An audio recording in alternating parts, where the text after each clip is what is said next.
বিসমিল্লাহির রহমানির রহিম। আসসালামু আলাইকুম। সবাই কেমন আছেন? আশা করি সবাই ভালো আছেন। আমিও আলহামদুলিল্লাহ ভালো আছি। তো রান্নাঘরে চলে আসলাম দুপুরে রান্না করার জন্য। তো এখানে আমি কিছু আচার গরম করে নিয়েছি। গতকালকে দেখিয়েছিলাম যে আমার কিছু আচার ফাঙ্গাস পড়ে যাচ্ছে।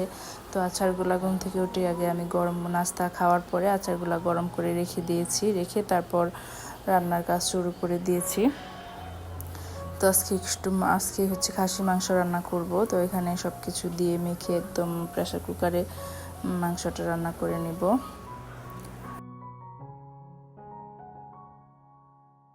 প্রেসার কুকারে রান্নাটা করলে খুব তাড়াতাড়ি রান্নাটা হয়ে যায়।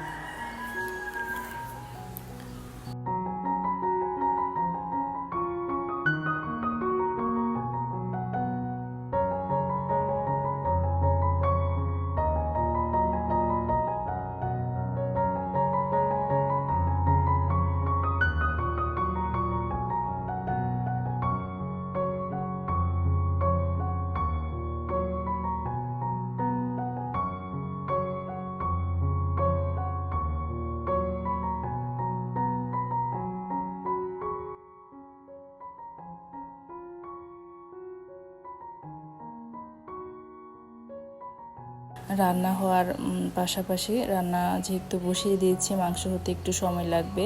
তো ওই ফাঁকে ভাবলাম যে একটু কাপড়গুলো গুছিয়ে নিই।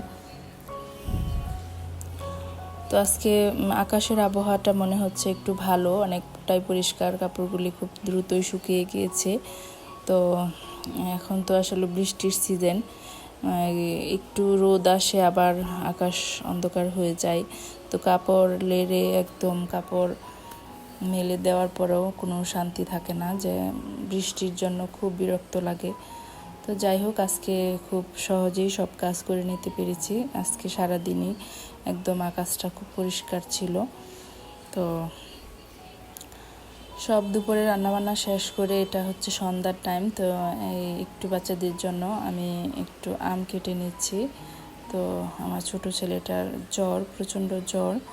তো একটু বাহিরে গিয়েছিলাম, বাহির থেকে আসার পথে দেখলাম যে ভ্যানে আনারস বিক্রি করছে। তো এখান থেকে আবার 2টা আনারস নিয়ে আসলাম।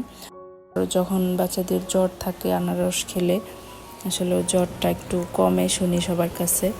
মুরব্বীরা বলে যে আনারস জ্বরের জন্য আনারসটা খুবই ভালো, উপকারী। তাই আমি 2টা আনারস কিনে বাসায় নিয়ে আসছি। এসে তো তখন দেখি সন্ধ্যা হয়ে গিয়েছিল। এসে নামাজ পড়ে মাগরিবের নামাজের পর আনারসগুলো আমি এখন কেটে নিচ্ছি।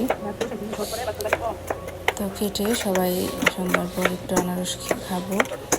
তো ভিডিওর শেষ প্রান্তে চলে আসছি। তো আজকের মতো এখানে বিদায় নিচ্ছি। সবাই ভালো থাকবেন, সুস্থ থাকবেন। দেখা হবে নতুন কোনো আর এক ব্লগে। আসসালামু আলাইকুম। আল্লাহ হাফেজ।